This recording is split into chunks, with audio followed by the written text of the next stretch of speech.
നഷ്ടത്തിലാണെന്ന് കണക്ക് കാണിച്ച് നികുതി ഇളവ് നേടിയ 33 കമ്പനികൾ രാഷ്ട്രീയ പാർട്ടികൾക്ക് ഇലക്ട്രൽ ബോണ്ട് വഴി നൽകിയത് 582 കോടി രൂപ. ഇതിൽ 75% പണവും ലഭിച്ചത് ബിജെപിക്ക്. 434 കോടി രൂപയാണ് ഈ കമ്പനികൾ ബിജെപിക്ക് നൽകിയത്. നഷ്ടത്തിലാണെന്ന കണക്ക് കാണിച്ച് കമ്പനികൾ വൻതുക ഇലക്ട്രൽ ബോണ്ട് നൽകിയ വിവരങ്ങൾ പുറത്തു വന്നതോടെ കള്ളപ്പണം വെളുപ്പിക്കൽ നീക്കം നടന്നിട്ടുണ്ട് എന്ന സംശയമാണ് ഉയരുന്നത്. ലാഭത്തിലാണെങ്കിലും വ്യാജമായ കണക്കുകൾ സൃഷ്ടിച്ച് നികുതിയിൽ നിന്ന് രക്ഷപ്പെട്ട കമ്പനികളെ വിവിധ കാറ്റഗറികളിൽ ഉൾപ്പെടുത്തി നടത്തിയ പഠനത്തിലാണ് പുതിയ വിവരങ്ങൾ പുറത്തു വന്നതെന്ന് ദ ഹിന്ദു റിപ്പോർട്ട് ചെയ്തു.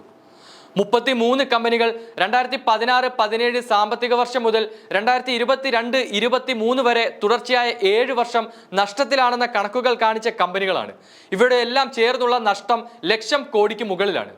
തങ്ങളുടെ മൊത്തം അറ്റാദായത്തേക്കാൾ അധികം തുക ഇലക്ട്രൽ ബോണ്ടായി നൽകിയത് 6 കമ്പനികളാണ്. എന്നാൽ ഇവരെ നികുതി തട്ടിപ്പിന്റെ പട്ടികയിൽ ഉൾപ്പെടുത്തിയിട്ടില്ല. ഈ കമ്പനികൾ നൽകിയ 646 കോടിയിൽ 601 കോടി രൂപയും ബിജെപിക്കാണ് ലഭിച്ചത്. നികുതി വെട്ടിപ്പിനായി വ്യാജ കണക്ക് സൃഷ്ടിച്ച 3 കമ്പനികളിൽ നിന്ന് മാത്രം ഇലക്ട്രൽ ബോണ്ട് തുകയായി രാഷ്ട്രീയ പാർട്ടികൾക്ക് കിട്ടിയത് 193.8 കോടി രൂപയാണ്. ഇതിൽ 28.3 കോടി രൂപ ലഭിച്ചത് ബിജെപിക്കാണ്. കോൺഗ്രസിന് 91 കോടി രൂപയും തൃണമൂൽ കോൺഗ്രസിന് 45.9 കോടി രൂപയും BRSനും BJDക്കും 10 കോടി രൂപ വീതവും AAPക്ക് 7 കോടിയും ലഭിച്ചു. ഈ 3 കമ്പനികളും ലാഭത്തിലായിരുന്നു. എന്നാൽ നഷ്ടത്തിലാണെന്ന് കാണിച്ച് പ്രത്യക്ഷ നികുതിയിൽ വെട്ടിപ്പ് നടത്തി. കഴിഞ്ഞ 7 വർഷത്തിലെ ലാഭ കണക്കുകളോ നികുതി അടച്ച വിവരങ്ങളോ പുറത്തുവിടാത്ത 3 കമ്പനികൾ ഇലക്ട്രൽ ബോണ്ടായി പണം നൽകിയത് 16.4 കോടി രൂപയാണ്.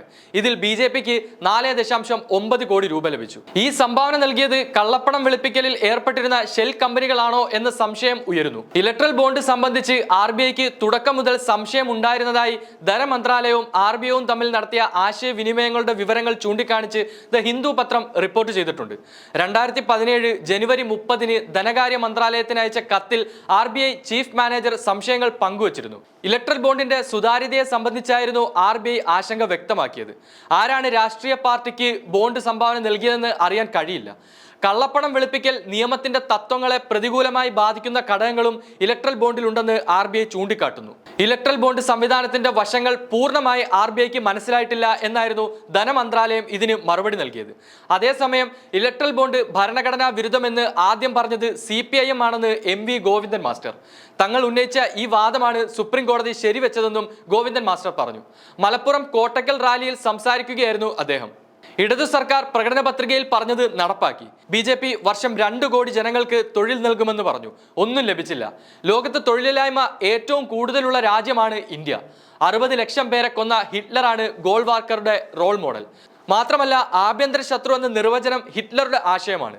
RSS പറയുന്ന ആഭ്യന്തര ശത്രു കൂടുതലുള്ളത് കേരളത്തിലാണ്. RSSന്റെ ഏറ്റവും വലിയ കടന്നാക്രമണത്തിന് വിധേയമാവുക കേരളമായിരിക്കുമെന്നും വർഗീയ ധ്രുവീകരണത്തിന് RSSും BJPയും കച്ചകെട്ടി ഇറങ്ങിയിരിക്കുന്നുവെന്നും അദ്ദേഹം പറഞ്ഞു.